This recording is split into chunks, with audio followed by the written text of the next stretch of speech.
Kerry isn't the kind of place you expect to find yourself at the center of a murder investigation. It's farmland, rolling green hills, the kind of countryside where people leave their doors unlocked and know the names of every neighbor. But in March of 2025, that sense of safety was shattered. At the heart of it all was Michael Gaine, a 56-year-old farmer, well liked, dependable, and rooted in the soil he worked every single day. One morning he was there. By nightfall he was gone. No sign of a struggle, no missing truck, no vanished wallet. Everything he owned was right where it should have been.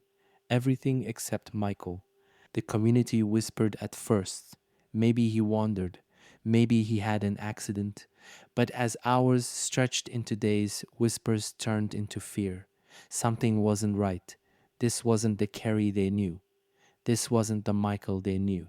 And in that silence and the absence of answers, a darker truth began to surface.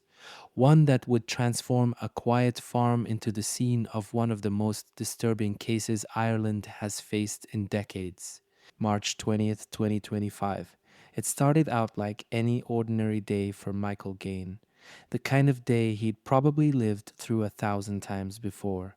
He drove into Kenmare, stopped in town, and bought phone credit. Nothing unusual, no sign of distress, just a farmer running errands. That quick stop would become the last confirmed sighting of him alive. Hours later, the world seemed to just swallow him whole. By the next morning, his family's worry turned into panic. When they went to check the farm, everything of his was still there: his phone, his wallet, even his vehicle. It was like Michael had stepped outside for a moment and simply never returned. No signs of forced entry, no struggle, nothing out of place, just an eerie stillness hanging over the farmyard, the kind of silence that makes your skin crawl because you know something isn't right.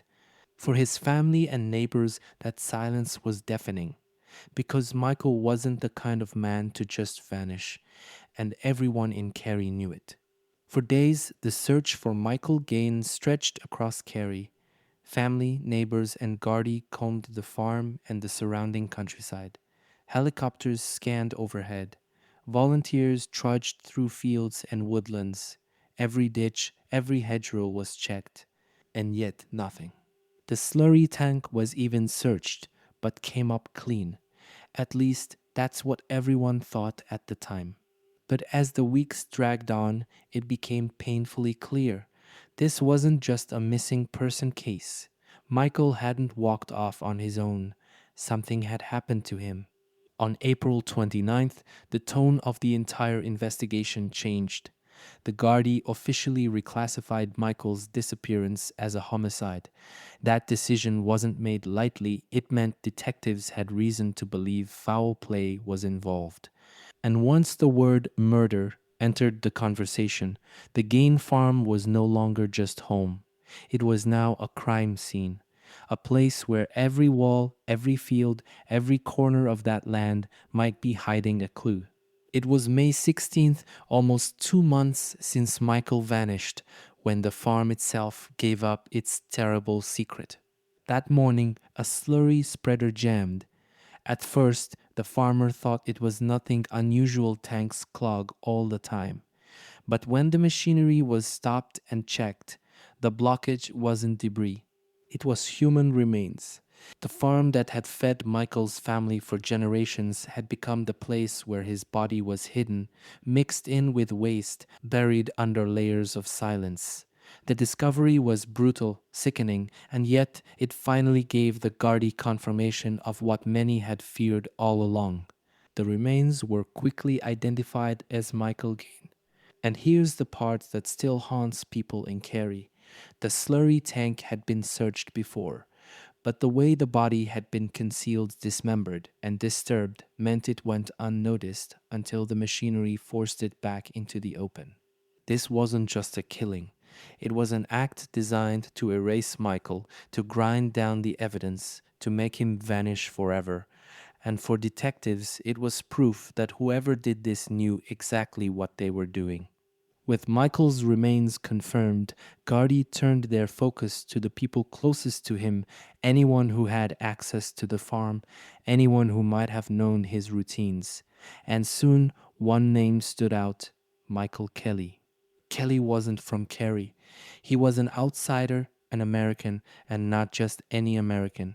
He was a former US Army soldier who had been staying on the Gaine farm around the time of Michael's disappearance. To locals, that alone was enough to spark whispers.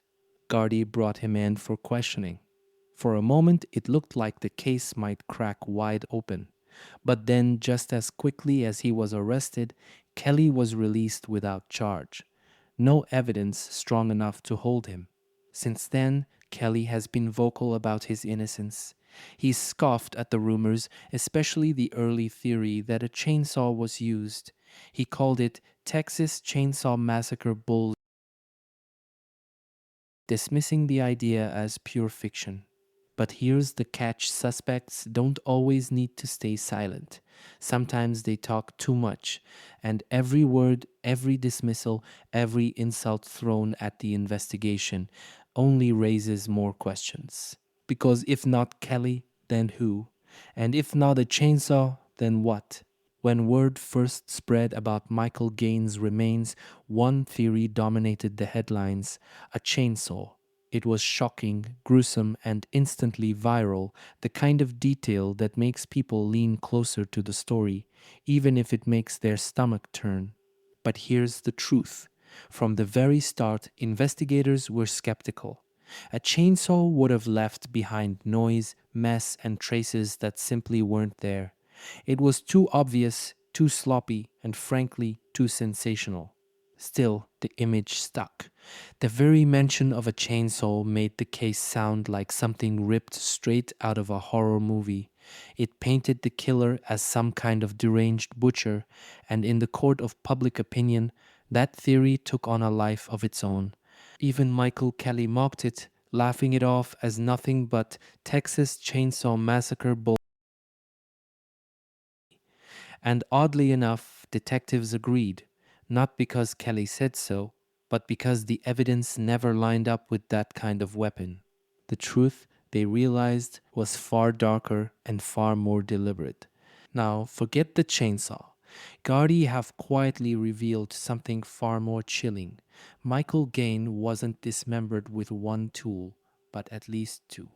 Forensic experts studying the remains found different types of cut marks, meaning one blade didn't finish the job. At some point, another weapon was brought in. Two instruments, two sets of traces. That changes everything. Because using two blades suggests this wasn't quick, it wasn't clumsy, it was methodical. Whoever did this took time, switched tools, and made choices along the way. That's not panic, that's control. And it raises terrifying new questions. Did the killer start with one weapon, then realize it wasn't enough? Or was this always the plan, a careful, step by step erasure of a man's body? Could this even point to more than one person involved? For the investigation, this is no longer about chasing one missing chainsaw. Now they're hunting for multiple weapons and maybe multiple killers. And for Kerry, the nightmare just got darker. Two blades, two sets of cuts. For Gardee, that discovery rewrites the entire crime scene. Because think about it, killers don't just switch weapons by accident. They do it because they have to, or because they want to. If it was one person acting alone, then maybe the first tool broke, or maybe it wasn't sharp enough to do what they intended. That alone suggests planning and frustration, someone determined to finish what they started, no matter how brutal. But there's another theory, one that chills investigators even more. What if the second blade wasn't about practicality? What if it was about involvement? Two blades could mean two sets of hands, two people sharing the crime, two killers working together. It's why the search for weapons has now expanded. Every barn, every shed, Every inch of the Gaine farm is being rechecked with this new detail in mind, and forensic teams are testing and retesting the remains, looking for microscopic clues, traces of metal, blood spatter patterns, anything that could match a blade to a suspect. The case is no longer about solving one puzzle piece. It's about unraveling a whole toolkit of violence. Kerry is a place where people pride themselves on community, where neighbors look out for one another, and trust is stitched into daily life. But since Michael's death, that trust has been shaken to its core. People walk past the Gain farm now with a kind of unease, as if the land itself has turned against them. Parents keep children closer. Conversations in pubs and shops always circle back to the same haunting question: who could do this? And then came the outrage, not just at the crime, but at what followed. Incredibly, some outsiders treated the Gain farm like a spectacle. Tourists showed up to take selfies at the crime scene, smiling, posing as if the brutal death of a man was nothing more than a backdrop for their social media. For locals, it was unbearable, a desecration of grief. Politicians have even called for jail time for what they're calling murder tourism. Because in Kerry, this isn't a headline, it's home, and the pain of Michael's family is still raw, still heavy, still unanswered. The community doesn't just want justice, they need it. Because until someone is held accountable, every locked door, every shadow at night feels like a reminder that the killer is still out there. By now, the Gardee have interviewed over 130 people, combed through thousands of hours of CCTV, dashcam, and witness footage, and pulled apart every corner of the Gain farm. Forensics teams are still analyzing what's left of Michael's remains, hoping the smallest trace, a metal shard, a hidden fingerprint, a speck of DNA might crack the case wide open. And yet, no one has been charged. The only man ever taken in, Michael Kelly, walks free. He insists he had nothing to do with Michael's death, and legally, he's right, there's no evidence strong enough to hold him. That's what terrifies the people of Kerry, because to them, this isn't just about one farmer. It's about whether justice can still be trusted in Ireland. They've seen this story before: the haunting of Sophie Toscan du Plantier's murder in the 1990s, where years of missteps left scars on an entire nation. Now they wonder, will Michael Gaine's name be added to that same tragic list?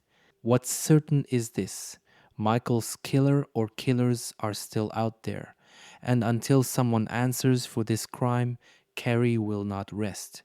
Because this wasn't just a murder, it was a calculated attempt to erase a man, and the people of Ireland will not let Michael Gaine's memory be erased too.